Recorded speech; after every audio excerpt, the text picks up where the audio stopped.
গল্পসেভে সন্ধ্যাতারা। লেখা তানজিলা তাবাচ্ছুম। পর্ব ৩।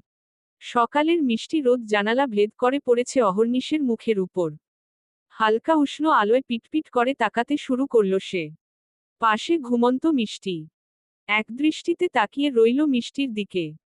আস্তে করে ডাকল, মিষ্টি, এই মিষ্টি। সোনা। মিষ্টি সামান্য নড়েচড়ে উঠে। চোখ খুলে না। কালকে রাতের বেলা উঠে কাহিনী শুরু করেছিল, কখনো হাসে, কখনো বা গম্ভীর, আবার রেগে যায়। অবশ্য এটা নিত্যদিনের ঘটনা এখন। রাত জেগে মিষ্টি বকবক শুরু করবে, ওর কথার আগামাথা কিছুই পায় না অহর্নিশ, তবুও নিজের ঘুম বিসর্জন দিয়ে শুনে যায়। না হলে মিষ্টি প্রচণ্ড ক্ষেপে যায়। অন্তত এইটুকুতে মিষ্টি শান্তি পেলে তা করতে রাজি অহর্নিশ। অহর্নিশের আবারও স্মৃতিচরণে ডুবল। 2015 সাল অতীত। ছেলেটার নিথর দেহ পড়ে। লোকটা তাতে থুথু ফেলে হাতে ধরা ভারী পাথর ছুঁড়ে মারল মুখে। এক ঝটকায় ছেলেটার দেহ কেঁপে উঠল, হয়তোবা রুহটা বেরিয়ে গেল। বাতাসে ভেসে বেড়াচ্ছে নিঃশ্বাসের শব্দ। আশেপাশের লোকজন থরথর করে কাঁপছে। আন্ডার এইজ বাচ্চা এবং দুর্বল মানুষগুলো প্রস্থান করা হচ্ছে। একদল মানুষ নৃশতার দেখছে আগ্রহ সহকারে। সবার কলিজায় যেন পানি শুকিয়ে গেছে। বুকপুক শব্দ স্পষ্ট শোনা যাচ্ছে। হিংস্র লোকগুলো একবার নিক্ষেপে শান্তি পেল না, আবারও পাথর উঠিয়ে ছুড়ল বুকের উপর। দলের অন্যান্য সদস্যগুলো আশেপাশের ইট, ভারী যা কিছু পাচ্ছে তাই দিয়েই ছেলেটার নিথর দেহে নিক্ষেপ করতে লাগল। তাতে ছেলের দেহ যেন নৃত্য করতে লাগল।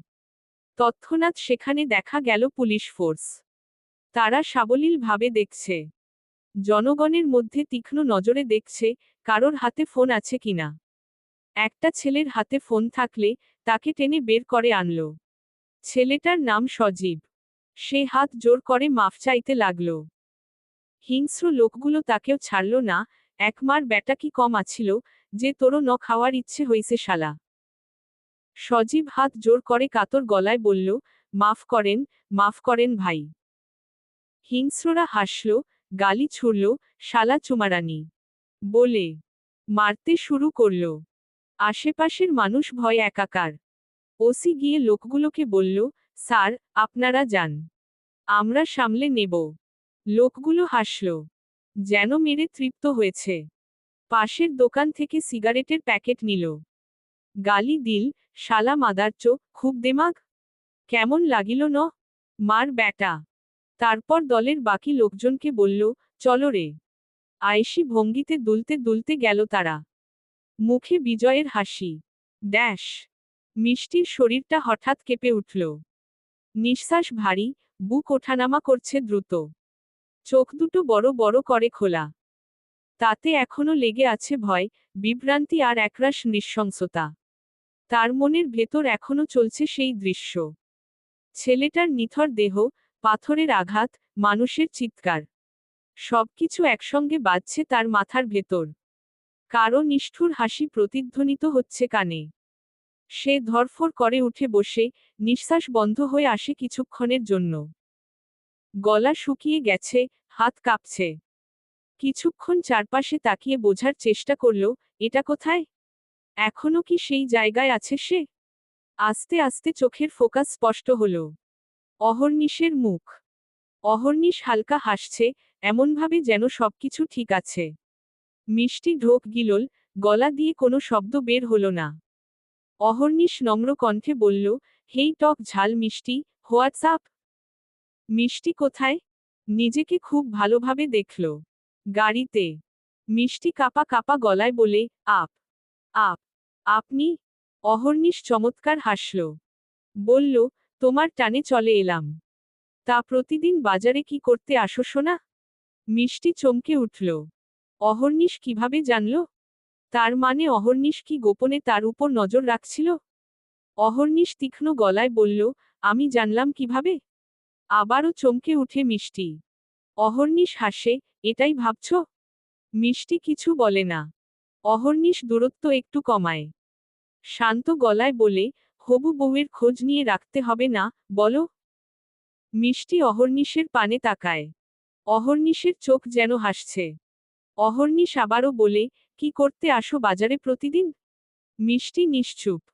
অহর্নিশ শানিত গলায় চেঁচিয়ে উঠে, বলো মেয়ে। মিষ্টি ভয় পেয়ে যায়। কোনোমতে উচ্চারণ করল, এমনই। এমনই। মিষ্টির চোখ দিয়ে পানি পড়তে দেখে অহর্নিশ নরম হল, হুশ, কাঁদে না, সোনা। মিষ্টি চোখ মুছে ফেলে, আজকে ভয়টা বেশি পেয়েছে। অহর্নিশ ওকে বলল, স্বাভাবিক হও সোনা। তোমার এরূপ আমার পছন্দ হচ্ছে না। মিষ্টি নিজেকে ধাতস্থ করতে লাগালো। না, এত দুর্বল হবে না সে। এতটা দুর্বল তো ও নয়। নিজের আসল ফর্মে আসার চেষ্টা করল ও। দীর্ঘশ্বাস ফেলে বলল, আমি এখানে কেন? অহর্নিশ বলে, ঘুমিয়ে পড়েছিলে যে। তারপর মিষ্টি নিজেকে ভালোভাবে দেখল। হিজাব খোলা কেন? দৃঢ় গলায় প্রশ্ন করল, এসব কে করল? অহর্নিশ বলল, আশেপাশে কাউকে দেখতে পারছ? মিষ্টি রূঢ় দৃষ্টিতে তাকায়। অহর্নিশ হাসে, অবশ্যই আমি করেছি। আমি ছাড়া কার সাহস, আমার জিনিসে হাত দেয়ার? মিষ্টি দৃঢ় চোখেই তাকিয়ে রইল। অহর্নিশ পলক ফেলছে না, স্থির দৃষ্টিতে মিষ্টিকে দেখছে। কিছুক্ষণ বাদে সুর লাগা গলায় বলল, মিষ্টি, আমার খুব মিষ্টি খেতে ইচ্ছে করছে। মিষ্টি থতমত খেল, অহর্নিশ দৃষ্টি অনুকরণ করল, ওর ঠোঁটে দিকে তাকিয়ে স্থিরভাবে। সঙ্গে সঙ্গে মুখ ফিরিয়ে নিল মিষ্টি। অহর্নিশ শব্দ করে হাসতে লাগল। মিষ্টি ঠান্ডা গলায় প্রশ্ন করল, ছেলেটাকে মেরে ফেলেছেন? অহর্নিশ স্পষ্ট জবাব দিল, মনে হয়। মিষ্টি শীতল গলায় বলে, মনে হয়? মানুষের জীবন এত ঠুকন আপনাদের কাছে? অহর্নিশ কথা পাল্টাল, ছাড়ো সেসব। তুমি কতটা সুন্দর হয়েছ, জানো? মিষ্টি অধৈর্য গলায় বলল, সামান্য কটা টাকার কারণে মেরে ফেললেন? অহর্নিশ গুরুগম্ভীর কণ্ঠে শুধায়, যে সম্পর্কে জানো না, সেটা নিয়ে কথা বলো না। মিষ্টি বলে, আপনাদের নোংরা রাজনীতি। বাবার মুখে আপনাদের খুব প্রশংসা শুনেছিলাম, অথচ আড়ালে এসব করেন। অহর্নিশ হাসল, আড়ালে কোথায়? তোমাদের সামনেই হলো। যাই হোক, রাগলে তোমাকে কিউট লাগে। চেরি ফল। মিষ্টি অস্ফুট গলায় বলে, কেন করছেন? অহর্নিশ গলা খাকারি দিল। শান্ত গলায় বলল, দেখো মিষ্টি, আমার করার কিচ্ছু নেই। যা সব সময় চোখে দেখো, সত্য হয় না। মিষ্টি নিষ্প্রভ দৃষ্টিতে তাকিয়ে থাকল। অহর্নিশ মিষ্টির হাত হাতে নিল। স্মিত হেসে বলল, ওই দিন বললে না কেন, তুমি সেই ফুলচোর ফুলটুসি? মিষ্টি হাত কেড়ে নিল, ইচ্ছে হয়নি। অহর্নিশ বলল, আমাকে পছন্দ করো? মিষ্টি স্পষ্টভাবে বলল, করতাম। অহর্নিশ ঠোঁট কামড়ে হাসল। হেসে বলল, করতাম? উহু। ওই দিন তুমি আমাকে চিনেছ বলে, ওভাবে কথা বলেছ। যেহেতু এত বছর পরেও চিনতে পেরেছে, দ্যাটস মিন, তুমি আমাকে মনে রেখেছ। অহেতুক একটা ছেলেকে কোন মেয়ে 10 বছর ধরে কেন মনে রাখবে? এর অর্থ একটাই দাঁড়ায়, ভালোবাসা। মিষ্টি অহর্নিশের কথার উত্তর দেয় না। এটা সত্যি ভালো লাগা আছে। কিন্তু এখন, এই মুহূর্তে প্রকাশ করতে চাচ্ছে না মিষ্টি। ক্ষীণ গলায় বলল, আমাকে নামিয়ে দিন। আচ্ছা, দেব। আমাদের বাড়ি না হয় চলো? না। চলো না, মিষ্টি। দেখুন। দেখাও, দেখতেই চাই। হেসে বলল।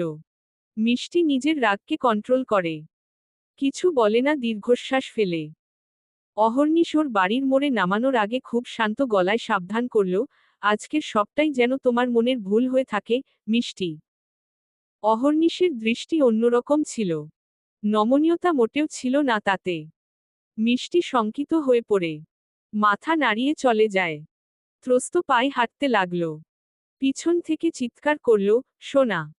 মিষ্টি তাকায়। অহর্নিশ হেসে, ফ্লাইং কিস ছুড়ল। মিষ্টির ঘুরে তাড়াতাড়ি করে চলে যায়। অহর্নিশের গলাশব্দ হাসি ভেসে এল। বর্তমান। অহর্নিশ উঠে ওয়াশরুমে গেল। মিষ্টি আধো আধো চোখ খোলা। অহর্নিশ গোসল করে বেরোল। চুল দিয়ে পানি পড়ছে। এই চুলগুলো কতটা আদরে মুছে দিত মিষ্টি। কবে যে আবারও আগের মতো হবে মিষ্টি। অহর্নিশ এগিয়ে মিষ্টিকে ডাকল, সোনা, সোনা। মিষ্টি কোনরম উচ্চারণ করল, হু। আসো তো, তোমাকে ফ্রেশ করিয়ে দেই। মিষ্টি ঘুমোঘুম কণ্ঠে আবদার করল, আর একটু ঘুমাই? উহু, আর নয়। আমার যেতে হবে বাইরে। মিষ্টি কাঁদো কাঁদো গলায় বলে, না। অহর্নিশ দৃঢ় গলায় বলল, একদম জেদ করবে না মিষ্টি। বলে মিষ্টির কাছে গেল। মিষ্টির শরীর বেশ দুর্বল। নিজের শরীরে যেন ভার দিতে পারছে না। অহর্নিশ কোলে তুলে ওয়াশরুম নিয়ে গেল। তারপর ওকে ফ্রেশ করে নিয়ে এল। তখন দরজায় নক করল, অহর্নিশ, অহর্নিশ। নাজমার কণ্ঠস্বর। অহর্নিশ ভরাট গলায় বলল, বলুন। তুমি রেডি হয়েছ? হ্যাঁ। তোর বাবা ডাকছেন। যাচ্ছি। মিষ্টিকে ঠিকঠাক করে যাচ্ছি। ঠিক আছে। নাজমার শেষোক্ত কথাটা যেন বিরক্তি সুরে শোনা গেল। তিনি উকি মারলেন ঘরের ভেতর। অহর্নিশ মিষ্টির হাত মুখ মুছে দিয়েছিল আছড়াচ্ছিল। দেখে ভ্রু কুঁচকে গেলেন তিনি।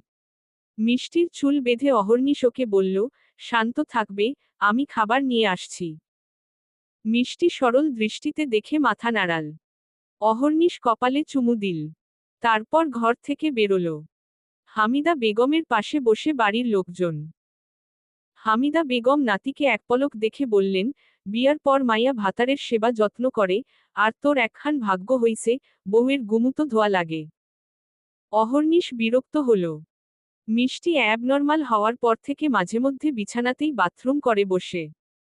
প্রাপ্তবয়স্ক একটা মেয়ের এসব পরিষ্কার করতে অন্য কেউ আসবে না, সকলে ঘৃণ্য করে।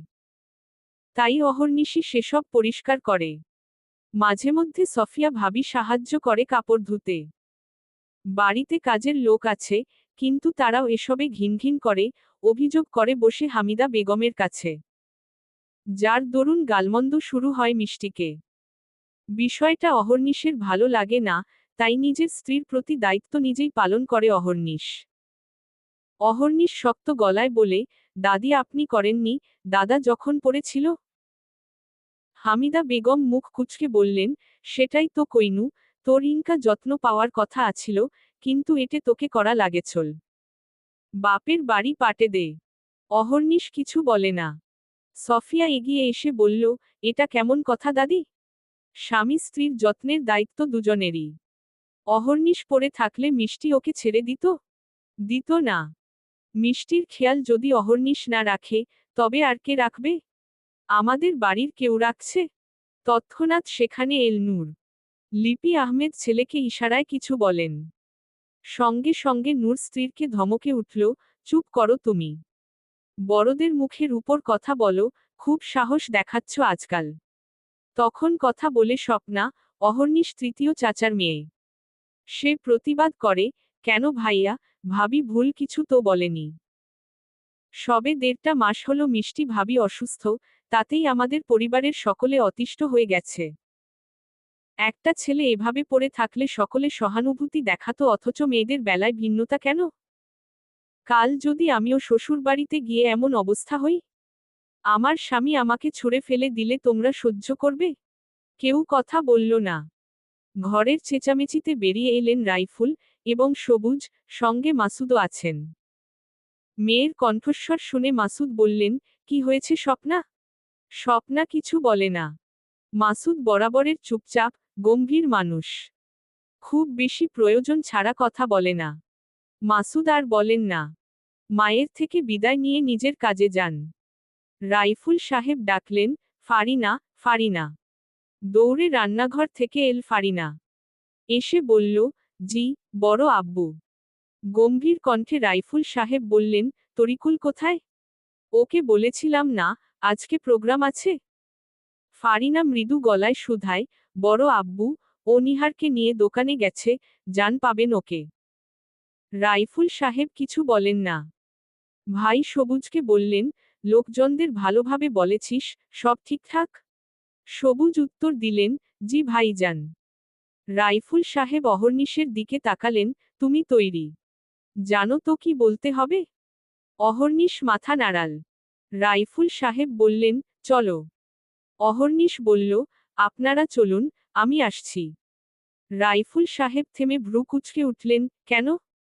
অহর্নিশ স্পষ্ট বলল, মিষ্টির খাওয়া বাকি আছে। আপনারা যান, আমি যথা সময়ে পৌঁছে যাব। রাইফুল সাহেব দৃঢ় দৃষ্টিতে দেখলেন। এরপর চলে গেলেন। এদিকে বাড়িতে আবারও কানাঘুচি শুরু হলো। অহর্নিশ সেসব পাত্তা না দিয়ে খাবার নিয়ে ঘরে এল। মিষ্টি খিলখিল হাসছে একা একা। মিষ্টির পাশে খাবার নিয়ে বসল। সোনা, হা করো। খিচুড়ি দেখে মিষ্টি মুখ কুঁচকে উঠে, ইয়াক। আমি খাবো না। জেদ করে না মিষ্টি, খেয়ে নাও। হা করো। মিষ্টি খেতে চায় না। তবুও জোরপূর্বক খাওয়ায় অহর্নিশ। আবারও লোকমা তুললে মিষ্টি হাত দিয়ে প্লেট সরিয়ে দেয়। অহর্নিশ এক হলে ছিল প্লেটটা, ফলে পুরোটা পড়ে যায় ফ্লোরে। অহর্নিশ চটজলদি উঠে ধমকে উঠল, মিষ্টি! কোন ধরনের অভদ্রতা? মিষ্টি ভয় পেয়ে যায়। ভয়ার্ত দৃষ্টিতে তাকায় অহর্নিশের দিকে। অহর্নিশ আবারও কর্কশ গলায় বলে, খাবার কেউ ফেলে দেয়? মিষ্টি কেঁদে ফেলে। সফিয়া দৌড়ে এল। আরে কি হলো? দেখল খাবার পড়েছে। অহর্নিশ দৃঢ় দৃষ্টিতে তাকিয়ে মিষ্টির দিকে। সফিয়া অহর্নিশকে বলল, সামান্য বিষয়ে রেগে যাচ্ছ কেন অহর্নিশ? তুমিই ওর শেষ ভরসা। তুমি ছাড়া কারোর কথা শোনেও? নরমভাবে কথা বলো। অহর্নিশ দীর্ঘশ্বাস ফেলল। মিষ্টি জড়সড় হয়ে সরতে সরতে বিছানার এক কোণে গেছে। সফিয়া সব পরিষ্কার করল। অহর্নিশ নিজেকে ধাতস্থ করে মিষ্টির দিকে এগিয়ে গেল। মিষ্টি, সোনা। সরি, সোনা। মিষ্টির কাঁদছে। অহর্নিশ এগিয়ে ওকে ধরতেই বিছানার পাশে থাকা ডেস্কের উপর থেকে যা পেল, সেটা দিয়েই অহর্নিশকে মারল। চেঁচিয়ে বলল, তুই সর, আমাকে ছুবি না। সর তুই, দূরে যা, দূরে আ। মিষ্টি এমন কিছু করবে অহর্নিশ অপ্রস্তুত ছিল। মাথায় লাগলো ওর। আর্ত করে উঠল। তবুও অহর্নিশ মিষ্টিকে নিজের সঙ্গে জড়িয়ে ধরল। তোমার থেকে দূরে আমি থাকতে পারবো? ওর মাথায় হাত বুলাতে লাগল। মিষ্টি খামচি দিচ্ছে, নিজেকে ছাড়ানোর জন্য। অহর্নিশ নরম গলায় বলল, শান্ত হও মিষ্টি, শান্ত হও। মিষ্টি ধীরে ধীরে শান্ত হয়। অহর্নিশ ওকে ছেড়ে দুগালে হাত রাখে। স্মিত হাসে। কপালে চুমু দেয় একটা। রোগর করে বলে, মিষ্টি, মিষ্টি কি খাওয়া যাবে? মিষ্টি লাজুক হেসে ফেলল। মাথা নাড়াল। সঙ্গে সঙ্গে অহর্নিশ ঠোঁটে চুমু দিল। মিষ্টি একদম স্বাভাবিক রইল। অহর্নিশ তারপর বলল, আমি একটু কাজে যাচ্ছি, কেউ কিছু বললে রাখবে না, কেমন? মিষ্টি একদম স্বাভাবিকভাবে আবদার করল, আরেকটু আদর করবে? অহর্নিশ আবদার ফেলল না। তারপর বলল, আমার কথা রাখবে তো? কারোর সঙ্গে উগ্র আচরণ করবে না। মিষ্টি অভিমানী সুরে বলল, তুমি আমাকে খারাপ ভাবো কেন? তুমিও আমাকে পাগল ভাবো? আমি কিছু করব না, প্রমিজ। অহর্নিশ হেসে আলতো করে জড়িয়ে ধরে। উঠে দাঁড়াতে, মিষ্টি হাত ধরে বলে, তাড়াতাড়ি আসবা, কিন্তু। অহর্নিশ ইশারায় সম্মতি দেয়। মিষ্টি নিজে থেকে বলে, না হলে ঘরে ঢুকতে দেব না অহর্নিশ সাহেব। অহর্নিশ আচ্ছা বলে চলল। দরজার কাছে আসতেই মিষ্টি ডাকল, শোন। অহর্নিশ থামল, জানতে চাইল। মিষ্টি দৌড়ে এসে শক্তভাবে জড়িয়ে ধরে বলল, যাও। তৎক্ষণাৎ নজরে এল অহর্নিশ মাথায় আঘাতের চিহ্ন। বিচলিত গলায় বলে উঠে, এটা কিভাবে হলো? বলে হাত দেয়। অহর্নিশের ব্যথা লাগল। কিছুক্ষণ আগে মিষ্টিই মেরেছিল। মিষ্টি আবারও প্রশ্ন করল, ব্যথা পেলে কিভাবে? অহর্নিশ মন্থর গলায় বলল, এমনিতেই। মিষ্টির বিশ্বাস হল না। সহসা চোখে পানি এল। হতবিহ্বল হয়ে জানতে চাইল, আমি মেরেছি? অহর্নিশ প্রত্যুত্তর করে না। মিষ্টি বুঝে যায়। কাঁদতে শুরু করে। নিজের মাথা চেপে ধরে বলে, আমি কিভাবে তোমায় আঘাত করতে পারলাম? আল্লাহ! অহর্নিশ ডাকল, মিষ্টি। মিষ্টি এগিয়ে অহর্নিশের হাত দুটো চেপে ধরলে, নিজের হাতের মুঠোয়। ক্রন্দনরত গলায় বলল, আমাকে ক্ষমা করে দাও, আমি ইচ্ছে করে করিনি। তোমাকে আঘাত করার কথা ভাবতে পারি না। অহর্নিশ নম্র কণ্ঠে বলে, ইটস ওকে সোনা। মিষ্টি কাঁদে। তারপর বলে, আমি আসলেই পাগল হয়ে গেছি, তাই না অহর্নিশ? অহর্নিশ দুগালে হাত রেখে চোখ মুছে দেয়, উহু, আমার মিষ্টি পাগল নয়। এসব উল্টা পাল্টা চিন্তা বাদ দাও। তুমি একদম সুস্থ। এবার একটু হাসো তো। মিষ্টি হাসল। নিজ থেকে তৎক্ষণাৎ চুমু খেল অহর্নিশের ঠোঁটে। অহর্নিশ এক দৃষ্টিতে দেখতে লাগল, একদম তার আগের মিষ্টি, স্বাভাবিক। আবার কখন কি হয়? দীর্ঘশ্বাস ফেলে বেরিয়ে এল। অহর্নিশ সফিয়া ভাবির কাছে গেল। ভাবি, আপনাকে কষ্টে ফেলছি। ওকে একটু কষ্ট করে ওষুধগুলো খাইয়ে দিয়েন। সফিয়া বলে, আরেহ কি বলছো, এতে কষ্টের কি আছে? তুমি চিন্তা করো না, সময় মোতাবেক আমি খাইয়ে দেব। নিশ্চিতে যাও। অহর্নিশ ক্ষীণ হেসে বলল, ধন্যবাদ ভাবি। প্রত্যুত্তরে সফিয়া হাসল। লক্ষ্মীটারি ইউনিয়ন নির্বাচনী মাঠ। লক্ষ্মীটারি ইউনিয়নের বিশাল মাঠ আজ জনসমুদ্র। সূর্যের কড়া রোদে চারদিকে ধুলায় ঝাপসা, তবুও মানুষের ভিড় থামছে না। দূরদূরান্তের গ্রাম থেকে দলে দলে মানুষ আসছে। কেউ হেঁটে, কেউ ভ্যানে, কেউ মোটরসাইকেলে চেপে, আবার কেউ ট্রলারে নদী পেরিয়ে। মাঠের মাঝখানে বাঁশের মঞ্চ, লাল সবুজ কাপড় টানানো, উপরে বিশাল ব্যানারে লেখা, উন্নয়নের ধারাবাহিকতা রক্ষায় আবারও নৌকা মার্কায় ভোট দিন। ব্যানারের পাশে নৌকার প্রতীক আঁকা, তবে রং চটে গেছে। কিন্তু মানুষের চোখে তাতে এখনো এক ধরনের ভরসা আর ভয় দুটোই মিশে আছে। মাইকের শব্দ কানে ধাক্কা মারছে, বাতাসে ভাসছে আওয়াজ। জয় বাংলা, জয় বঙ্গবন্ধু। উন্নয়নের প্রতীক নৌকা চায় জনগণ। ইউনিয়ন পরিষদের যুবকরা গলা ফাটিয়ে স্লোগান তুলছে। তাদের চোখে উচ্ছ্বাস, কিন্তু সেই উচ্ছ্বাসের গভীরে লুকিয়ে আছে রাজনৈতিক বাধ্যবাধকতা। মাঠের চারপাশে দোকানপাট, চা, চানাচুর আর গরম পুরীর গন্ধ মিশে আছে রাজনৈতিক উত্তেজনায়। মঞ্চের সামনে বসা চেয়ারে স্থানীয় নেতাকর্মী, স্কুল শিক্ষক, ব্যবসায়ী, সবার মুখে হাসি। কিন্তু চোখে হিসাব। কার ভোট কোথায় যাবে, কার বাড়িতে কতজন প্রভাবশালী, সব জানা। স্পিকারে গর্জে ওঠে কণ্ঠস্বর, এখন বক্তব্য রাখবেন চেয়ারম্যান প্রার্থী, আওয়ামী লীগের মনোনীত প্রার্থী, আমাদের চেয়ারম্যান আব্দুল্লাহ আল রাইফুল সাহেব। মঞ্চের পেছনে থেকে ভিড় ঠেলে উঠে আসেন রাইফুল সাহেব। গায়ে সাদা পাঞ্জাবি, কাঁধে সবুজ গামছা, মুখে আত্মবিশ্বাসী হাসি। জনতা হাততালি দেয়, কেউ কেউ আবার চিৎকার করে, জয় বাংলা, নৌকা মার্কায় ভোট দাও। উন্নয়নের ধারা বজায় রাখো। রাইফুল হাত তুলে থামালেন জনতাকে।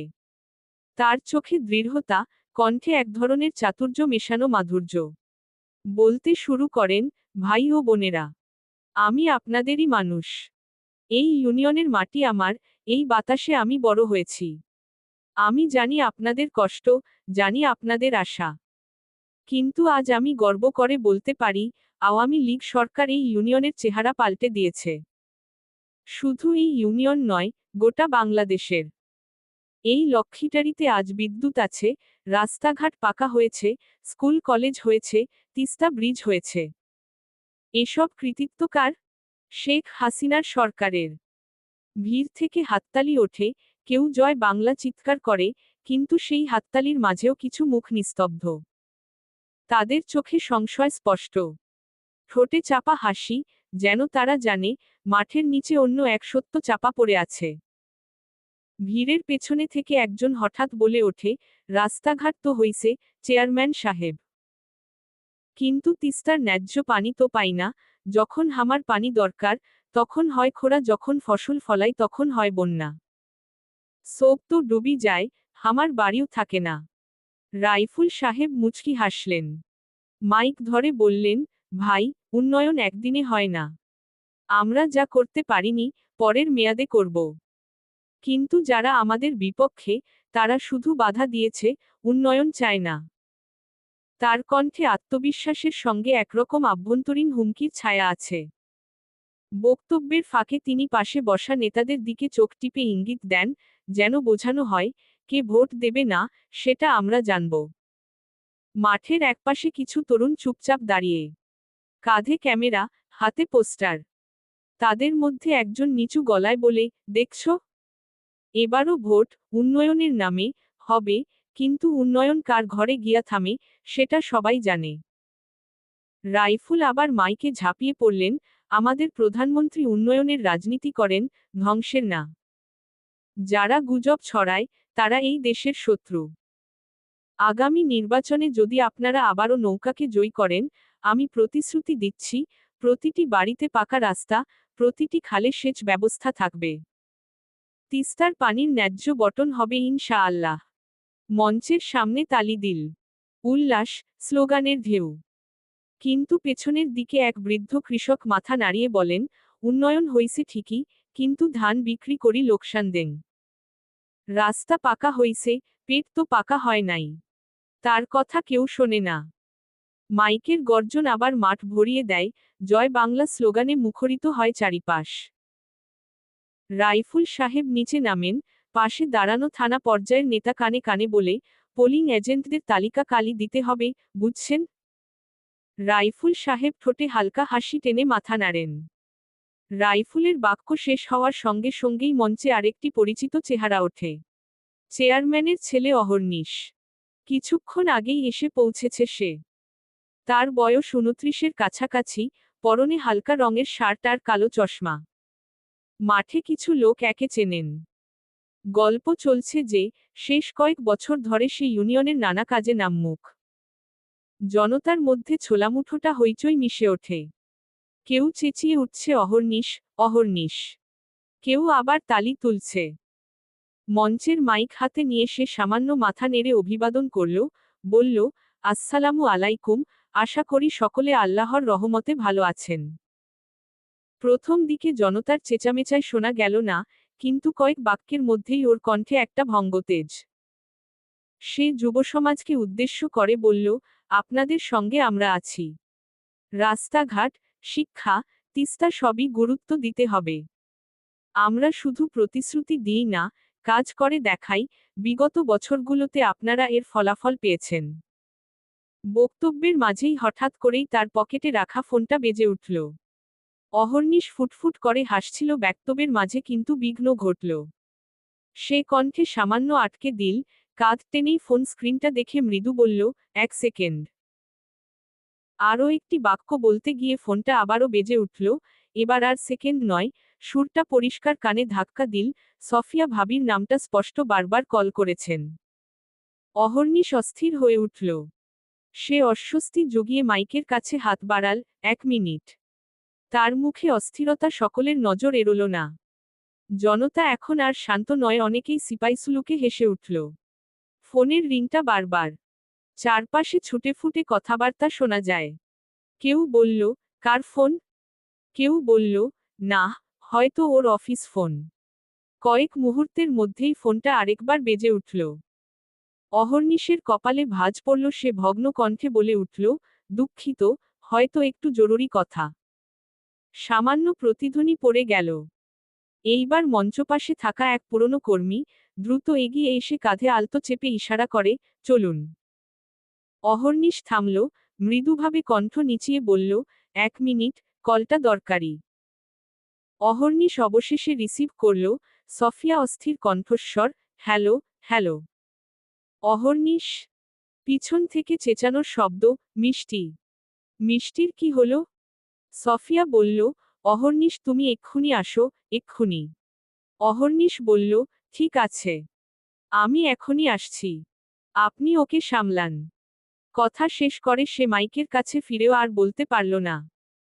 হন্তদন্ত পায়ে বেরিয়ে গেল, যাওয়ার আগে রাইফুল জিজ্ঞেস করলেন, মিষ্টির কথা বলে 1 মিনিটও দাঁড়াল না অহর্নিশ? পরিস্থিতি সামলাতে একজন কর্মী জনতার দিকে দ্রুত ফিরে বলে উঠল, দুঃখিত ভাইবোনেরা, তাকে জরুরি কাজে যেতে হলো। আপনাদের সেবা কল্পে ফিরে আসবে আবারও। এই বাক্যটা বলেই সেখানে নম্রতার এলেন অহর্নিশের চাচা সবুজ সাহেব। তিনি গলা খাকারি দিয়ে বললেন, আপনারা অনেকে জানেন, এবং যারা জানেন না, আমাদের বাড়ির বৌমা, অহর্নিশের সহধর্মিণী অনেকদিন যাবৎ মানসিকভাবে অসুস্থ। বলে থামলেন তিনি। সুযোগের সদ্ব্যবহার খুব ভালোই জানেন। তিনি বলেন, অহর্নিশ দায়িত্ববোধ থেকে এখানে এসেছে, কিন্তু পারিবারিক দায়বদ্ধতার কারণে ওকে আর্জেন্ট যেতে হলো। এজন্য আপনাদের কাছে দুঃখ প্রকাশ করছি। আপনারা দোয়া রাখবেন। জনতার মাঝে নানান ধরনের কথা বলছে। এর মধ্যে বেশিরভাগ অহর্নিশের প্রশংসায় পঞ্চমুখ। বিশেষ করে নারী জাতিরা। স্ত্রীর প্রতি কতটা দায়িত্বশীল হলে এভাবে যেতে পারে? অহর্নিশ চটজলদি বাড়িতে এল। গাড়ি থেকে নেমে হন্তদন্ত পায়ে এগিয়ে গেল। বাড়িতে চেঁচামেচির শব্দ আসছে। ঢুকেই দেখল মিষ্টি দাঁড়িয়ে কাঁদছে। সকলে তার সামনে। লিপি বেগমের হাতে নাকড়ি। রাগান্বিত হয়ে এসে নূর মিষ্টির হাত ধরল চেপে। তৎক্ষণাৎ অহর্নিশের চোখে পড়ল, হামিদা বেগম মিষ্টিকে মারলেন। অহর্নিশ হতভম্ব হয়ে রইল, তবে কি এসব হয় ওর আড়ালে? সফিয়া বাধা দেয়ার আপ্রাণ চেষ্টা করছে। মিষ্টি একটু কাঁপছে, অসহায়ের মতো দাঁড়িয়ে আছে। মিষ্টি নূরের থেকে হাত ছাড়ানোর জন্য কামড় দিতেই নূর মারার জন্য হাত উঠায়। তখন অহর্নিশ এগিয়ে আসে। হুঙ্কার দিয়ে উঠে, নূর! সকলে চমকে উঠে। মিষ্টির হাত ছেড়ে দিতেই মিষ্টি কাঁদতে কাঁদতে দৌড়ে অহর্নিশকে জড়িয়ে ধরল। ক্ষীণ কেঁপে উঠছে। মিষ্টি শব্দ করে কাঁদতে শুরু করে। অহর্নিশ ওকে জড়িয়ে ধরেই এগিয়ে গেল। কর্কশ কণ্ঠে বলল, আমার আড়ালে এসব করেন ওর সঙ্গে? এ কারণেই ও আপনাদের সহ্য করতে পারে না। হামিদা বেগম বুঝাতে চাইলেন, ভুল ভাবিসছল, তোর মাইয়া কি করছো শোনেক আগে। ফারিনার মাথাত মারছে। দেখ জেয়া, মাথাটা ফুলি গেইছে। অহর্নিশ আত্মবিশ্বাস নিয়ে বলে, মিষ্টি কাউকে অহেতুক আঘাত করে না, ওকে কেউ ডিস্টার্ব করলে তবেই ও রেগে যায়। সেটা আপনারাও ভালোভাবে জানেন। আচ্ছা, ধরলাম ও মেরেছে। ও অসুস্থ, কিন্তু আপনারা সুস্থ নন? এরপর নূরের দিকে তাকালো অগ্নি চোখে। শানিত গলায় বলল, তোর সাহস কি করে হয় মিষ্টির হাত ধরার? বল, ওকে ছোঁয়ার শ্বাসটুকু তোর কলিজায় কিভাবে আসল? বল শালা! গর্জন করে উঠল অহর্নিশ। নূর একটুখানি শঙ্কিত হল। অহর্নিশের ভয়াবহ রূপ সম্পর্কে অবগত সকলে, যদিও মিষ্টি ওর জীবনে আসার পর অমন নেই। তবুও একটুখানি ভয় পেল। অহর্নিশ মিষ্টিকে নিয়ে ঘরে গেল। ঘরে যাওয়ার পর মিষ্টিকে নিজের থেকে ছাড়িয়ে আদুরে গলায় বলল, দেখি সোনা। সঙ্গে সঙ্গে মিষ্টি হিংস্র হয়ে উঠল। ঝাঁপিয়ে পড়ল অহর্নিশের দিকে, কোথায় গেছিলি তুই, কোথায় গেছিলি? আমাকে রেখে গেছিস কেন? বল! এলোপাথারি মারতে শুরু করল। অহর্নিশ নিজের সঙ্গে শক্ত করে জড়িয়ে ধরে, এছাড়া উপায় নেই মিষ্টিকে থামানোর। মিষ্টি হিংস্র পশুর মতো আর্ত করছে, আমাকে ছাড়, ছাড়, ছাড় আমাকে। অহর্নিশ মাথায় অনবরত ঠোঁট ছোঁয়ায়। অসহায় গলায় বলে, আমাকে ক্ষমা করো মিষ্টি, আমাকে ক্ষমা করো। আর কোথাও যাব না। এইবারের মতো সরি। মিষ্টিকে ঠান্ডা করতে অনেকটা সময় লেগেছিল অহর্নিশের। মিষ্টি ঘুমিয়ে গেছে। খুব সাবধানে শুইয়ে দিল অহর্নিশ। মিষ্টির গায়ে কিছু চিহ্ন দেখল অহর্নিশ। বুঝতে বাকি রইল না। অহর্নিশের শরীরে ক্লান্তি এসেছে। ও চোখ বুঝল। শান্তি দরকার ওর। অতীত 2015 সাল। মিষ্টি বাড়িতে এসে ঘুমাতে পারছে না। ঘুমলেই নৃশংসতাগুলো ভেসে উঠছে চোখে। আজকে ঠিকঠাক খেতেও পারেনি। মিষ্টি টিভি অন করল, এ সম্পর্কিত কোন নিউজ প্রকাশ হয়নি। মিষ্টি নিজেকে বকল। যেখানে শাপলা গণহত্যার মতো বিষয় ধামাচাপা পড়ে গেছে, সেখানে এই হত্যা বড় কি? কিন্তু মিষ্টির কষ্ট লাগছে এটা ভেবে, অহর্নিশকে ও পছন্দ করত, অহর্নিশ এমন হবে কল্পনা করতে পারছে না মিষ্টি। দেখতে দেখতে একটা দিন কেটে গেল কিন্তু মিষ্টির মনের উদাসীন গেল না। ড্যাশ! সত্য কখনো চাপা পড়ে না। এ কথাটা যেন আবারও সত্য প্রমাণিত হল। পরের দিন সকাল থেকেই শহরের চায়ের দোকান, বাজার, এমনকি ইউনিয়ন অফিস পর্যন্ত গুঞ্জনে মুখর হয়ে উঠল। মানুষে মানুষে কানাঘুষা, ফিস ফিস, আবার কেউ কেউ সাহস করে জোরে বলছে, চাঁদা না দেওয়ায় ব্যবসায়ী লোকটারে পাথর দিয়া মেরে ফেলছে। এক এক জায়গায় এক এক রকম গল্প ঘুরতে লাগল। কেউ বলছে, মেয়র সাহেবের লোকজনই করেছে, কেউ আবার বলছে, চেয়ারম্যানের ছেলেও নাকি ছিল ঘটনাস্থলে, কেউ বা বলছে এগুলো ছাত্রলীগের কাজ। তবে মোট কথা, দোষটা যার উপর হোক, সরকারের দলের উপরই গেল। বাজারের দোকানদারদের মধ্যে ভয় নেমে এসেছে। সবাই এখন চুপচাপ, মনে আতঙ্ক। কেউ মুখ খুলছে না। পৌরবাজারে কয়েক সাংবাদিক এসেছিল, কিন্তু কেউ কিছু বলার সাহস পায়নি। কার কলিজা এত বড়? এমন নৃশংস হত্যা দেখেও সাহস করবে? 2-3 দিন না হয় দেশ উত্তপ্ত হবে, তারপর আগের মতো হবে। তখন কে বাঁচাতে আসবে তাদের? সাংবাদিকেরা জিজ্ঞেস করলে, কেউ এড়িয়ে যাচ্ছে, কেউ ইনিয়ে বানিয়ে মিথ্যে বলছে। সত্যটা স্বীকার করার সাহস কারোর হলো না। গুঞ্জনে রাতারাতি খবর পৌঁছালো মেয়ের কানে। ডাকা হলো বিশেষ বৈঠক। ঘরের বাতাসে চাপা তামাশা। মেয়র ঝন্টুর বিশাল টেবিলের ওপর চশমা রেখে কি যেন চিন্তার মাঝে মুখটা ভার করে বসে আছেন। এমন লাগছে, যেন কোন কঠিন সিদ্ধান্তকে পুষে দিতে চান। ঘরের কোণে পিছন থেকে হালকা আলো নামছে, জানালার পর্দাগুলো টেনে দেওয়া। বাইরের কৌতুক দৃষ্টি এখানে না আসে। কাপে রাখা চায়ের আছে মৃদু কণ্ঠ ম্লান হয়ে এসেছে। অস্বাভাবিক অস্থিরতা ঘর জুড়ে বিরাজমান। বাইরে পাহারায় থাকা জন ইউনিফর্মধারী পুলিশের চোখে স্পষ্ট উত্তেজনা। ঘরের ভেতর বসেছেন কয়েকটি ওয়ার্ডের কাউন্সিলর, ইউনিয়ন চেয়ারম্যান রাইফুল, স্থানীয় দলীয় নেতারা, এবং থানার এসপি, এএসপি, এসআই, সবাই এক সারিতে। ছাত্র সংগঠনের সভাপতি সাব্বির এবং সাধারণ সম্পাদক ইনানও উপস্থিত। তাদের কাঁধে এখন দায়িত্বের চাপ। আজকের বৈঠকটি ছোট কোন সভা নয়, চলমান উত্তপ্ত ঘটনার। এসপি কামরুল উদাসীন ভাব প্রকাশ করলেও চোখে খুঁচে খুঁচে চঞ্চলতা আছে। তিনি বললেন, মিডিয়া হাত থেকে বিষয়টা দ্রুত সরাতে হবে। যদি জনগণ নোটিশ পায়, আমাদের উপরে প্রভাব পড়বে। কথার কণ্ঠে জোর নেই, তবু বাক্যে লুকিয়ে আছে কৌশলের খসড়া। সবাই খানিকটা বুঝে নিল।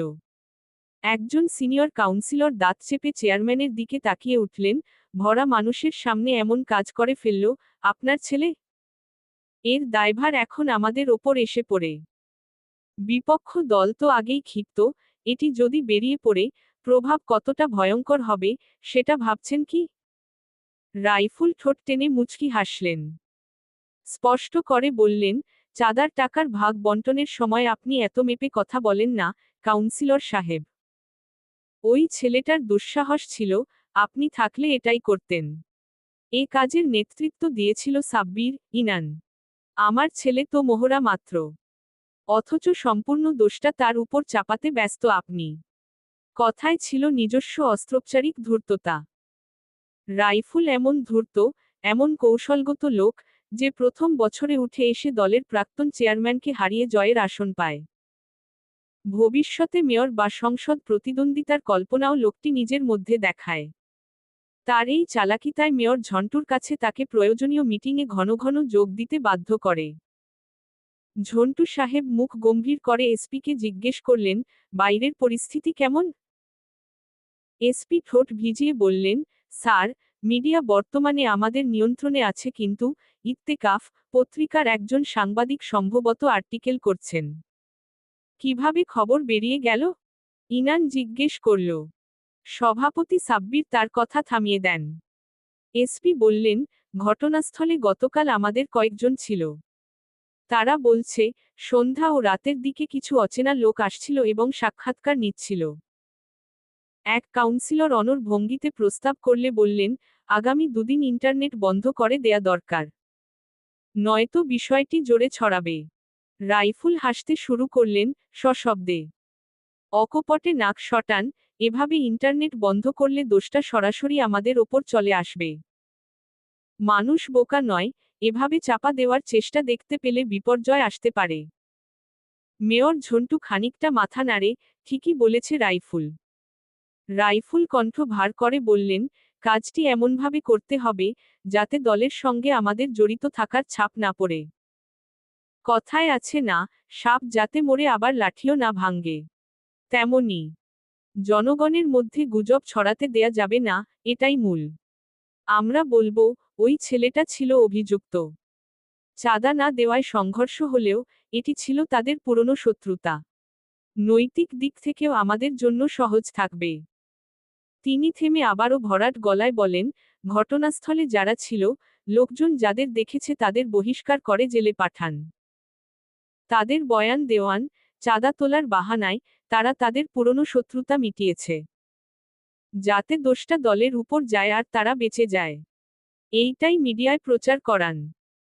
কোর্টে যাক, শুনানি হোক, সব ঠিকঠাক হোক, পরবর্তীতে জামিনে বেরিয়ে আসবে ওরা, ততদিনে মামলা ঠান্ডা হয়ে যাবে। রাইফুলের এই কথায় অনেকের সায় হল। কেউ 2 হাত তুলেই সম্মতি দিল। মেয়র ঝন্টু আদেশ দিলেন, সব এভাবে করতে। তৎক্ষণাৎ রাইফুল শান্ত গলায় হুঙ্কার দিলেন, তবে হ্যাঁ, এর মধ্যে যেন আমার ছেলের নাম কোথাও না আসে। দলীয় নেতার একজন বললেন, আপনি নিশ্চিত থাকুন। এরপর পুলিশকে বললেন, ওখানে নাকি একটা ছেলে ভিডিও করাই ওরে মারছেন, ওইটারে কয়েকদিন ধইরা রাখেন। আর মিডিয়ায় রাইফুল ভাইয়ের মতো নিউজ ছাপান। লোকজনকে ভয় ভীতি দেখানোর প্রয়োজন নেই। যার কলিজায় ভয় আছে, সে এমনই মুখ খুলবে না। আমরা নজর রাখতেছি। তখন সভাপতি সাব্বির বলল, আরেকটা বিষয় লাগালে কেমন হয়? যেহেতু কিছু মানুষ ও সাংবাদিক দোষটা আমাদের উপরেই দেবে, সেটাকে না হয় বিরোধী দলের ষড়যন্ত্র বলে প্রচার করুক। এটা ভুল কিছু নয়, তারা তো লেগেই আছে। সাব্বিরের কথাটাও ধরা হলো। সকল আলোচনা হলো। বৈঠক শেষে সবাই বেরিয়ে গেল। রাইফুল গাড়িতে চড়বে, তৎক্ষণাৎ তাকে ডেকে উঠল এসআই, স্যার। রাইফুল তীক্ষ্ণ দৃষ্টিতে পরখ করল। এসআই বললেন, স্যার, ঘটনাস্থলের লোকজনদের মধ্যে একজন মেয়ে ছেলেটাকে বাঁচাতে এসেছিল। সাহস নিয়ে এগিয়ে এসেছিল, তাই বলা যেতে পারে সে অবশ্যই কিছু করবে। রাইফুল ঠান্ডা গলায় জানতে চাইলেন, কে? কোন মেয়ে? মেয়েটাকে আপনারা চিনেন মনে হয়। আপনার ছেলেই মেয়েটাকে নিয়ে গেছিল। রাইফুল ভ্রু উঁচিয়ে উঠলেন। এসআই আরও কিছু তথ্য দিল তাকে। রাইফুল শুধু বললেন, ঠিক আছে, আমি দেখব। তারপর রাইফুল বাড়িতে এলেন। বাড়িতে আসার সঙ্গে সঙ্গে তাকে সবুজ সাহেব ধরলেন, ভাইজান, কি অবস্থা? মেয়র কি কইল? রাইফুলের মুখে একটুখানি হাসি ফুটল। ভাইয়ের কাঁধে হাত রেখে বললেন, চিন্তার কিছু নেই। তৎক্ষণাৎ বেরোলেন হামিদা বেগম।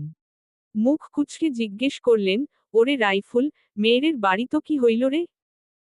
মোর অহর্নিশের কিছু হইবে না তো? রাইফুল হাত গুটিয়ে বসলেন চেয়ারে। নাজমা বেরিয়ে তাকে পানি দিলেন। পানি খেয়ে বললেন, আমি থাকতে আমার ছেলের কি হবে আম্মা? চিন্তার কিছু নেই। হামিদা ভরাক্রান্ত গলায় বললেন, এগলা কামে মোর নিশকে আর জড়াবার নাইস, কোয়াবলে দিনু। রাইফুল মায়ের দিকে তাকিয়ে হাসেন। অহর্নিশ ঘরে ছিল, বাবার কণ্ঠস্বর শুনে বেরিয়ে এল। রাইফুল ঘরে যেতে যেতে বললেন, আমার ঘরে আয়। অহর্নিশ তপ্তশ্বাস ফেলল, নির্বিকার ভঙ্গিতে রইল। রাইফুল সাহেব কাপড় পাল্টে রকিং চেয়ারে চোখ বুজে আছেন। অহর্নিশ নিঃশব্দে গিয়ে দাঁড়াল। রাইফুল সাহেব চোখ না খুলেই জিজ্ঞেস করল, মেয়েটাকে ছিল? অহর্নিশ তীক্ষ্ণ দৃষ্টিতে তাকিয়ে রইল। প্রত্যুত্তর করল না। বুঝতে পারল, ওই দিনের ঘটনা বাবা সম্পূর্ণ জেনেছেন। রাইফুল সাহেব চোখে খুলে তাকালেন। আবারও জিজ্ঞেস করলেন, তোর প্রেমিকা? অহর্নিশ স্পষ্ট গলায় জানায়, ওইরকম কিছু। রাইফুল সাহেব ছেলে আপাদমস্তক অবলোকন করলেন। ভাবছেন কিছু। বললেন, মেয়েটার সঙ্গে কি করেছিস? অহর্নিশ বুঝল না, ভ্রু কুঞ্চিত করে জিজ্ঞেস করল, মানে? রাইফুল সাহেব বললেন, মেয়েটাকে নাকি ওই দিন গাড়িতে করে নিয়ে গেছিলি। অহর্নিশ বলল, হ্যাঁ, ওর বাড়িতে নামিয়ে দিয়েছি। রাইফুল সাহেব আবারও চোখ বুজে হেলান দিলেন চেয়ারে, মেয়েটা নাকি খালিদ ভাইয়ের মেয়ে, মিষ্টি? অহর্নিশ স্পষ্টভাবে বলল, হ্যাঁ।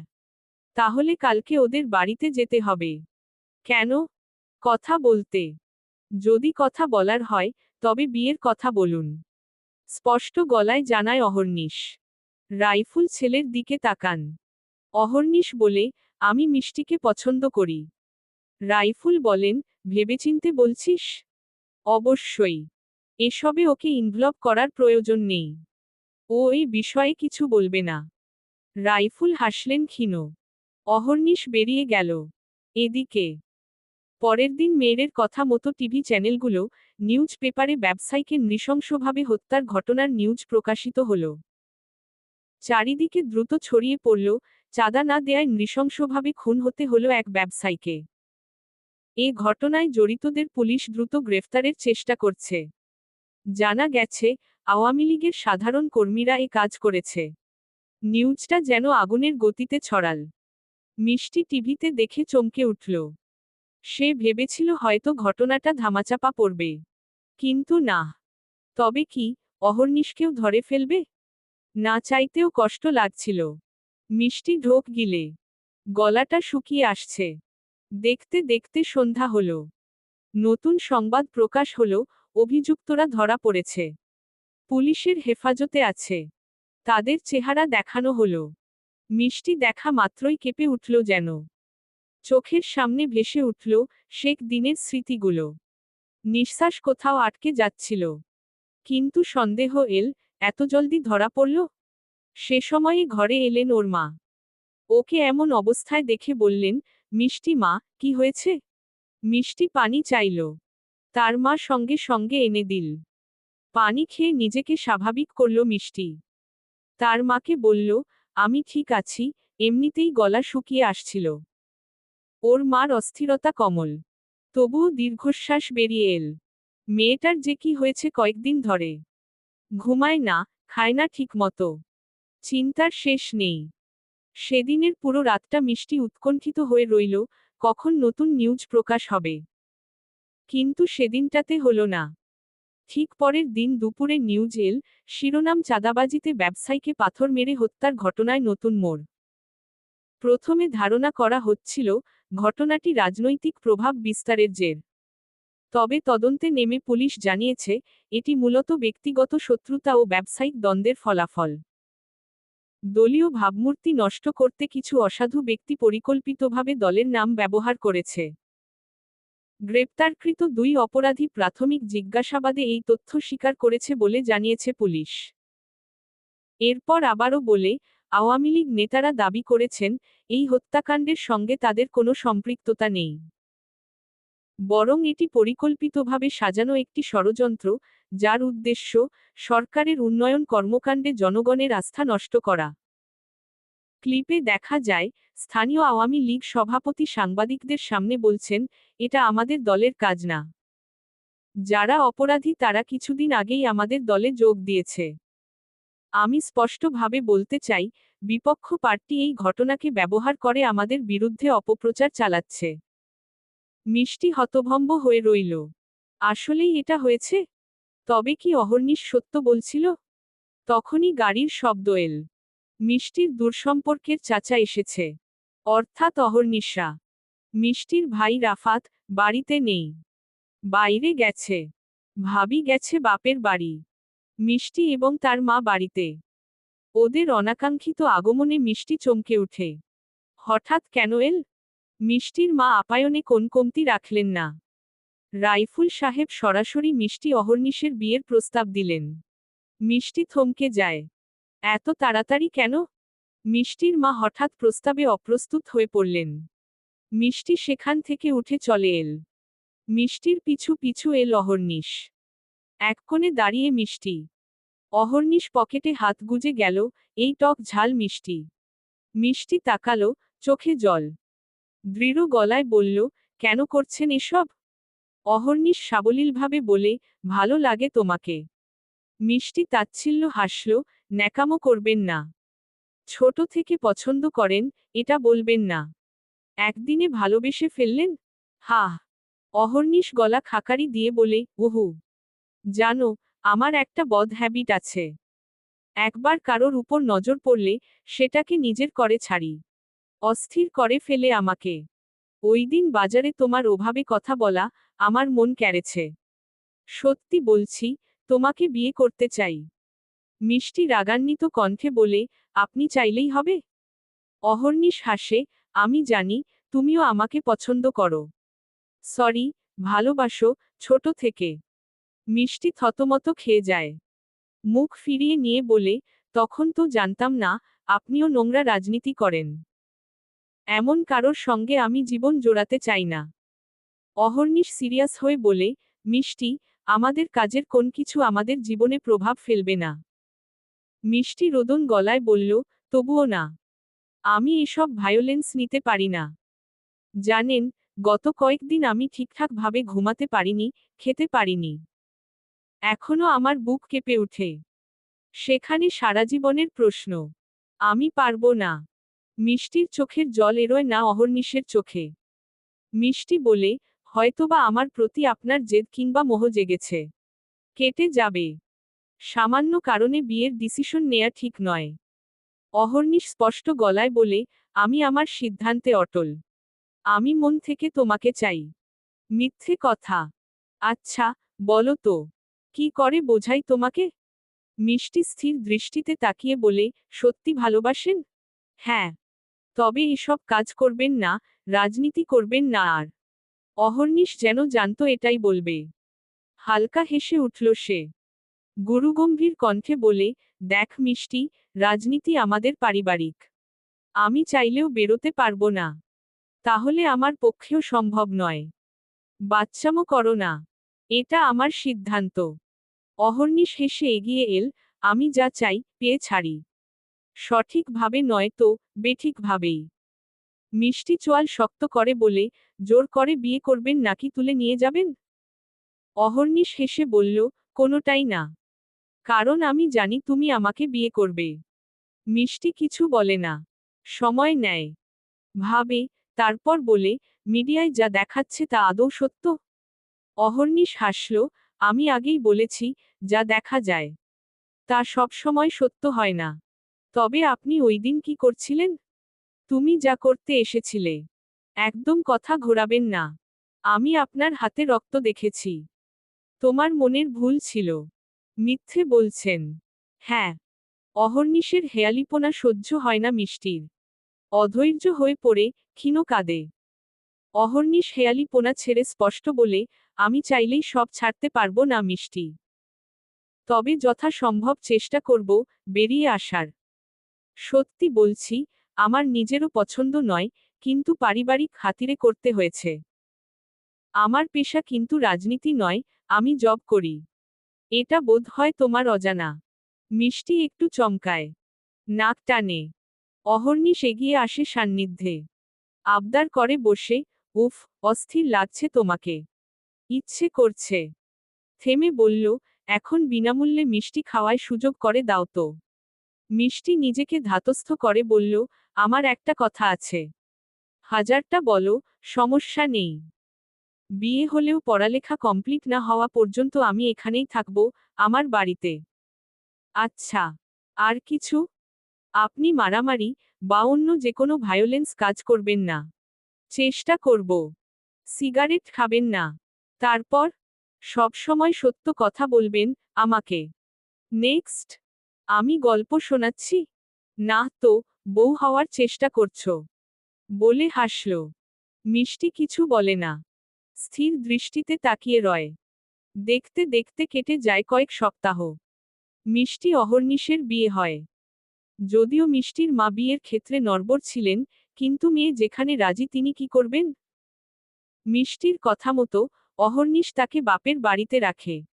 মিষ্টির অনার্স শেষ করতে কয়েকটা মাস লাগে। এরপর তাকে শ্বশুর বাড়িতে উঠিয়ে নেওয়া হয়। বলতে গেলে বিয়ের ১.৫ বছর হলেও তারা একসাথে সংসার করছে ৮-৯ মাস। এ কটা মাসে মিষ্টি উপলব্ধি করেছে, অহর্নিশ আসলেই তাকে ভালোবাসে। প্রচণ্ড যত্নশীল তার প্রতি। বর্তমান।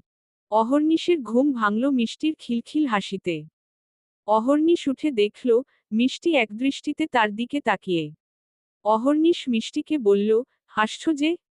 মিষ্টি হেসে বলে, তোমার মুখটা দেখেছ? অহর্নিশ ভ্রু কুঞ্চন করে উঠল। আয়নায় নিজেকে দেখে হতভম্ব হল। ঠোঁটে লিপস্টিক দিয়েছে মিষ্টি। স্তম্ভিত হয় মিষ্টির পানে তাকাতেই মিষ্টি বিছানায় গড়াগড়ি খেল। অহর্নিশ বলে, কি করেছ এসব? মিষ্টি শুধু হাসে। অহর্নিশ অপলক তাকিয়ে রয়। একদম স্বাভাবিক লাগছে মিষ্টিকে। এই মিষ্টিকে কিভাবে পাবে আবারও? এই তো মাত্র ২.৫ মাস আগের কথা। সেদিনটা মিষ্টির জীবনে গুরুত্বপূর্ণ একদিন ছিল। মাস্টার্সে ভর্তির জন্য ভার্সিটিতে যাচ্ছিল সে। সকালটা ছিল শান্ত, কিন্তু দুপুর নাগাদ শহরের বাতাস বদলে গেল। বিপক্ষ দল হঠাৎ কোন ইস্যু নিয়ে বিক্ষোভে নামে, মুহূর্তের মধ্যেই শুরু হয় দুই দলের সংঘর্ষ। লাঠিচার্জ, ইটপাটকেল, গুলিবর্ষণ, ব্যস্ত রাস্তাটা যেন যুদ্ধক্ষেত্র হয়ে ওঠে। ঠিক সেই সময় মিষ্টি পড়েছিল সেই বিশৃঙ্খলার মাঝখানে। অহর্নিশ খবর পেয়ে ঘটনাস্থলে পৌঁছাতে পৌঁছাতে সব শেষ। ব্যস্ত সড়কে আতঙ্কে মানুষ দৌড়াচ্ছে। ভাঙাচোরা গাড়ির মধ্যে দুর্ঘটনা ঘটে মিষ্টির সামনে। দুর্ঘটনাটা ছিল ভীষণ মর্মান্তিক। কেউ ধাক্কা দেয়, সামনে থেকে দ্রুতগামী কাভার্ড ভ্যান এসে ধাক্কা মারে। মিষ্টির ব্যাপক ক্ষতি না হলেও আহত হয় সে। সৌভাগ্যক্রমে তৎক্ষণাৎ হাসপাতালে নিয়ে যাওয়া হয় মিষ্টিকে। প্রাথমিক চিকিৎসার পর ডাক্তার বলেছিল, সামান্য একটু আঘাত পেয়েছে মাথায়। একটুখানি, হাতে পায়ে, ডান কপালে ছিলে গেছে। ভালো হয়ে যাবে। হয়ও ঠিক, বাহ্যিকভাবে। কিন্তু কয়েকদিন পর হঠাৎ জ্বর এল। প্রথমে কেউ গুরুত্ব দিল না। সাধারণ জ্বর তো হয়ই। কিন্তু সেই জ্বর ক্রমে ভয়ঙ্কর রূপ নিল। মিষ্টি ধীরে ধীরে নিস্তেজ হয়ে পড়ল। খাওয়া বন্ধ, ঘুমহীন রাত, আর বমিতে ভরা দিন। 2 সপ্তাহের অবস্থাটা এমন হলো, সে আর বিছানা থেকে উঠতে পারছিল না। তখন সে উল্টা পাল্টা কথা বলতে শুরু করল। জ্বরে সাধারণত মানুষের হুঁশ থাকে না ভেবে অহর্নিশ বিষয়টা আমলে নিল না। এরপর ডাক্তার এল, ইনজেকশন, ওষুধ যাবতীয় কিছু দিল। কিছুদিন পর জ্বর সারল, শারীরিকভাবে একটু সুস্থ হল। কিন্তু মিষ্টি আগের মতো রইল না। চুপচাপ হয়ে গেল মেয়েটা। সারাদিন বিছানায় পড়ে থাকে, ঘুমোয়, কারো সঙ্গে কথা বলে না। চোখে মুখে এক উদাস ভাব, যেন দূরে কোথাও তাকিয়ে আছে, এমন কিছু দেখছে, যা অন্য কেউ দেখতে পায় না। তারপর শুরু হয় অদ্ভুত কাণ্ড। প্রথমে সবাই ভেবেছিল, অসুস্থতা কাটাতে সময় লাগছে। কিন্তু দিন যত গেল, মিষ্টির আচরণে পরিবর্তন ততই স্পষ্ট হল। রাতে মাঝে মাঝে উঠে ফিসফিস করে কথা বলে, হঠাৎ হেসে ওঠে, আবার কখনো একদৃষ্টিতে জানালার দিকে তাকিয়ে থাকে। ভোরে ঘুম থেকে উঠে উল্টা পাল্টা কথা বলতে শুরু করে। কখনো স্বাভাবিকভাবে কথা বলে, কখনো বা এমন কথা বলে যার আগামাথা কিছুই নেই। দিনে চুপচাপ, রাতে অস্থির। মিষ্টি অদ্ভুত হয়ে উঠল। অহর্নিশ পাশে বসে তাকিয়ে থাকে। চেনা মিষ্টির মুখটা এখন তার কাছে অচেনা লাগে। মিষ্টির পাগলামো দিন দিন বাড়তে লাগে। ডাক্তার দেখানো হলে, তারা বলেন হয়তো মিষ্টি ট্রমাটাইডজ, দুর্ঘটনার জন্য। কারণ কোন সমস্যা ধরা পড়ে না। ডাক্তার কিছু ওষুধ দিয়েছে। এইভাবেই দিন কাটতে শুরু করে। মিষ্টির পাগলামো দেখে বাড়ির সকলে তাকে পাগল ভাবতে শুরু করে। কিন্তু মিষ্টি একদম সহ্য করতে পারে না। ক্ষিপ্ত হয়ে পড়ে আঘাত করতে শুরু করে। সকলে মিষ্টির অস্বাভাবিক আচরণে অতিষ্ঠ হয়ে পড়লেও অহর্নিশ হয় না। সে চেষ্টা করে মিষ্টিকে আগের মতো স্বাভাবিক করতে। সকলেই মিষ্টির অদ্ভুত আচরণে ক্রমেই অতিষ্ঠ হয়ে উঠছিল। কখনো সে অকারণে হাসে, কখনো কাঁদে, কারো সাথে কথা না বলেই ঘরে গুমরে থাকে। সবাই মনে করে, ওর মাথা নষ্ট হয়ে গেছে। কিন্তু অহর্নিশ, সে একাই মিষ্টির পাশে থাকে, বোঝানোর চেষ্টা করে, আগের মতো করে ফিরিয়ে আনার চেষ্টা করে। তবু পরিবারের রাগের কারণটা কেবল মিষ্টির অস্বাভাবিক আচরণ, তা নয়, এর পেছনে অন্য এক গভীর আঘাত ছিল।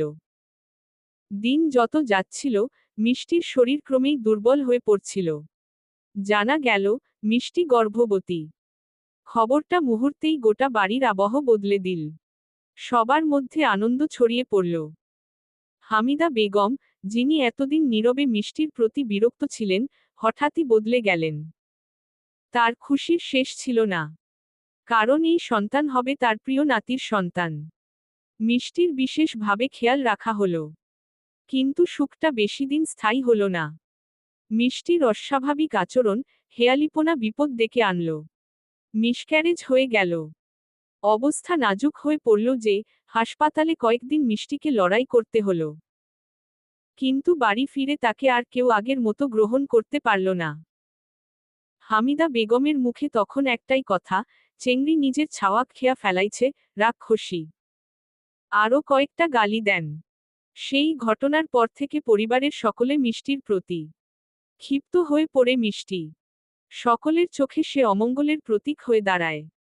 তার উপস্থিতি নিয়ে অস্বস্তি ছড়িয়ে পড়ে। তবুও অহর্নিশ একা দাঁড়িয়ে থাকে তার পাশে। মিষ্টিকে আবার ডাক্তার দেখালে ডাক্তার স্পষ্ট জানিয়ে দেয় মিষ্টিকে মানসিক হাসপাতালে ভর্তি করতে। কিন্তু অহর্নিশ সে সিদ্ধান্তে রাজি হয় না। তার বিশ্বাস মিষ্টিকে হাসপাতালের চার দেয়ালে বন্দি করলে সে আরও ভেঙে পড়বে। কিন্তু পরিবারের অন্য সদস্যরা তা মানতে চায় না। তাদের মতে মিষ্টির অবস্থায় এখন আর দেরি করা ঠিক নয়। যে কোনো সময় সে বিপদ ডেকে আনতে পারে, নিজের জন্য, অন্যদের জন্য। ঘরে অস্থিরতা ছড়ায়, মতবিরোধ বাড়ে।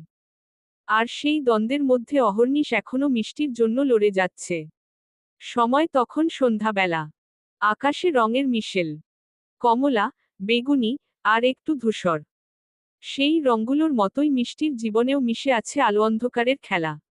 কখনো উজ্জ্বল, কখনো মলিন। ঠিক যেমন সূর্যাস্তের পরের সেই অনিশ্চিত আকাশ। অহর্নিশ পাশে বসে গভীর ভাবছে। কপালে গুটি কয়েক ভাঁজ, মুখে চিন্তার রেখা। মিষ্টির বিষয়টা পছন্দ হলো না।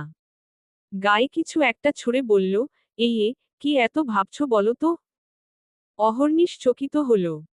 অহর্নিশ মিষ্টির পানে তাকালো, নির্লিপ্ততা, এক দৃষ্টিতে। কি নিষ্পাপ মুখ তার, সমস্ত দুঃখ কষ্টের মাঝেও এক শিশুর সরলতা বেঁচে আছে। এক মুহূর্তের জন্য অহর্নিশের বুকের ভেতর কেমন হয়ে উঠল। মনে হল, একসময় কত শান্ত, স্বাভাবিক ছিল মিষ্টির জীবন। তার আগমন যেন মিষ্টির জীবনের ঝড় এনেছে। অহর্নিশের মনে হল, তার অস্তিত্ব কি এমন ভাবনায় কে এসেছে? অহর্নিশ হেসে মাথা নাড়াল, কেউ না, তুমিই। মিষ্টি তীক্ষ্ণ নজরে তাকিয়ে বলল, আমি? কোন সন্দেহ? তা তো আছেই। কেন? আমাকে নিয়ে এত ভেবো না, নয়তো আজীবন ভেবে যেতেই হবে। তাতে আপত্তি নেই। মিষ্টি হাসে। শব্দ করে। তীক্ষ্ণ কণ্ঠে বলে, ধ্বংস হওয়ার খুব ইচ্ছে দেখছি। অহর্নিশ ক্ষীণ হেসে শুধায়, ধ্বংসের অস্ত্র যদি এমন মিষ্টি হয়, তবে কার বাধা থাকবে, বলো? মিষ্টি উন্মাদের মতো হাসতে শুরু করে। কণ্ঠ খাদে নামিয়ে বলে, কাব্যিক কথা, মানায় না তোমার মুখে। কাব্যিক নয়, হৃদয়ের কথা। মিষ্টি মুখ বাঁকিয়ে বলে, হৃদয়ের? হা হা। অহর্নিশ নির্লিপ্ত